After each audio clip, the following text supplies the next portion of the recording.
Yesus tidak mati hanya, ini dahsyat. Yesus tidak mati hanya ada di Al-Quran. Hanya ada di Islaman. Kenapa Yesus tidak mati? Karena orang Islam membuktikan Al-Quran dari Allah Subhanahu wa Ta'ala diturunkan melalui Jibril alaihissalam kepada Rasulullah Muhammad SAW kepada umat tentang pemahaman Yesus itu siapa, dan ketika pemahaman itu sudah ada, bisa diterima oleh umat, maka nyatalah, sekali lagi, maka nyatalah yang cinta Yesus cuma orang Islam. Surat An-Nisa ayat 157 dan 158. Ustaz, boleh tolong dibacakan? Kainama menggunakan An-Nisa 157 dan 158. Dia memahami bahwa Isa Al-Masih yang katanya merujuk kepada Yesus Kristus itu tidak dibunuh dan tidak disalib, tapi hanya diserupakan, kemudian Allah mengangkat dia ke hadiratnya. Ini memang paham mayoritas umat muslim. Dan tafsiran Kainama ini memang sedang mengkontra tulisan daripada Alkitab yang telah ada ratusan tahun sebelum Al-Quran muncul. Misalnya kalau kita melihat dalam Matius pasal 27, mulai ayat 32, di sana diceritakan Yesus yang disalibkan. Dan ini tercatat di dalam Markus, Lukas, dan Yohanes. Jadi seluruh kitab Injil mencatat peristiwa penting ini. Kemudian kalau kita membaca Matius 27 mulai ayat 45, di sana tercatat Yesus mati. Dan secara detail Alkitab menjelaskan peristiwa kematian daripada Yesus Kristus. Mulai dari jam 12 kegelapan itu meliputi seluruh daerah itu sampai jam 3. Lalu kira-kira jam 3, Yesus berseru dengan suara nyaring, Eli, Eli, lama sabachthani. Artinya, Allahku, Allahku, mengapa engkau meninggalkan aku? Lalu, kemudian, Yesus menyerahkan nyawanya, dan setelah itu dia mati. Itu dicatat jelas sampai ayat yang ke-56. Lalu di ayat yang ke-53 dan seterusnya dikatakan Yesus bangkit dari kematian. Sekali lagi ini tercatat di dalam keempat Injil, bukan hanya Matius, tapi juga di Markus, Lukas, dan Injil Yohanes. Tapi memang lucu ya, karena untuk menghindari benturan antara Quran dengan Alkitab, mereka kemudian berusaha untuk mengaburkan data kitab suci, firman Allah yang hidup, yang menyatakan penyaliban dan kematian Yesus Kristus di atas kayu salib. Lalu mereka mulai mengarang-arang cerita dengan menuduh Alkitab sudah dipalsukan.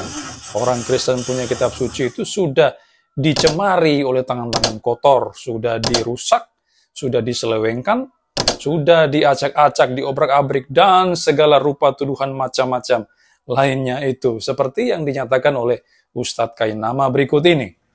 Ya, ketika ada orang yang bilang bahwa Alkitab, ayat Alkitab Bible terutama ya, orang Kristen, hey, bilang, aku tidak merubah-rubah, tidak ayat palsu. Lihat tuh, lihat itu. Itu kok punya kitab sendiri. Screenshot pemirsa. 1, 2, 3, 4, 5. Yang mengacak-acak Bible bukan orang Islam. Kamu sendiri. Ya, bohong kamu. Berbohong kamu. Ini orang memang hanya asal nuduh tanpa bukti, sama seperti dia tidak bisa membuktikan latar belakang pendidikannya. Hehehe. Saya akan terus memberikan bukti sejarah seperti yang saya sampaikan sebelumnya, berharap Kainama bisa sadar. Nah, hari ini, menurut Al-Quranul Karim, Yesus tidak mati dan tidak dibunuh. Wa masalabuhu wa makataluhu. Tidak disalib dan tidak dibunuh. Oke, mari kita buka kembali dokumen sejarah. Pertama, ada seorang sejarawan Romawi yang bernama Cornelius Tacitus. Dia seorang sejarawan senior di kalangan Romawi dan dia hidup atau dilahirkan sekitar tahun 52 sampai 55 Masehi, menjadi senator di bawah pemerintahan Vespasianus dan seterusnya. Kemudian ketika menulis dalam Annal sekitar tahun 116 Masehi, Tacitus menggambarkan reaksi Kaisar Nero terhadap kebakaran besar yang melanda Roma pada tahun 64 Masehi. Desas-desus yang gigih beredar bahwa Nero sendiri yang berada di balik kebakaran tersebut, dan karena itu ia harus bertindak untuk melenyapkan cerita itu. Tacitus bercerita tentang tindakan-tindakan Nero untuk menghentikan desas-desus itu. Tacitus berkata, sejauh ini tindakan-tindakan pencegahan yang diambil telah dianjurkan oleh kebijaksanaan manusia, kini dicari cara-cara untuk menenangkan para dewa dan seterusnya. Kemudian dia melanjutkan, oleh karena itu, untuk membasmi desas-desus tersebut, Nero menyalahkan sebagai pelaku kebakaran itu segolongan orang yang dibenci karena perbuatan jahat mereka, yang disebut Kristen oleh banyak orang. Nero menghukum mereka dengan kekejaman yang luar biasa. Kristus, saudara perhatikan ya, Kristus, pendiri golongan Kristen, telah mengalami hukuman mati dalam masa pemerintahan Tiberius atas keputusan Gubernur Pontius Pilatus, dan seterusnya. Ini ada dalam Tacitus ya, Annals, edisi Loeb 15.44. Kainama berkata, Dia tidak disalib. Benar ya? Beliau, Jesus, tidak disalib. Yang kedua, ada seorang yang bernama Yosefus. Dia adalah seorang sejarawan Yahudi yang lahir hanya beberapa tahun setelah kematian Yesus Kristus. Atas usahanya sendiri, ia menjadi konsultan bagi para rabi di Yerusalem pada umur 13 tahun dan seterusnya. Jadi dia bukan seorang yang abal-abal ya. tentu saja berbeda dengan Kainama yang tidak jelas latar belakang pendidikannya.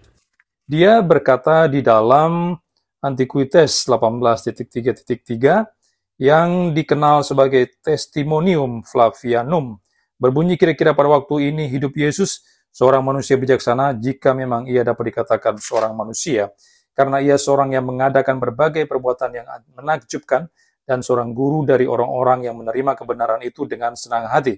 Ia telah mengambil hati banyak orang Yahudi dan banyak orang Yunani. Ia adalah Mesias.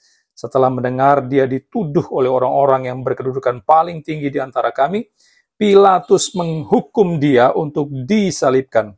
Namun orang-orang yang pertama-tama mengasihi dia tidak berhenti mengasihi dia. Pada hari yang ketiga, ia menampakkan diri di antara mereka setelah ia dihidupkan kembali.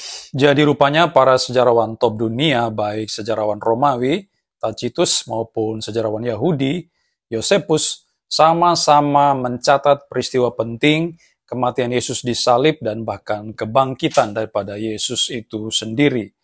Maka di sini kita melihat apa yang dikatakan oleh Kainama berbeda dengan data sejarah. Jadi memang ada perbedaan antara klaim Kainama dengan fakta historis tentang penyaliban, kematian, dan kebangkitan Yesus Kristus.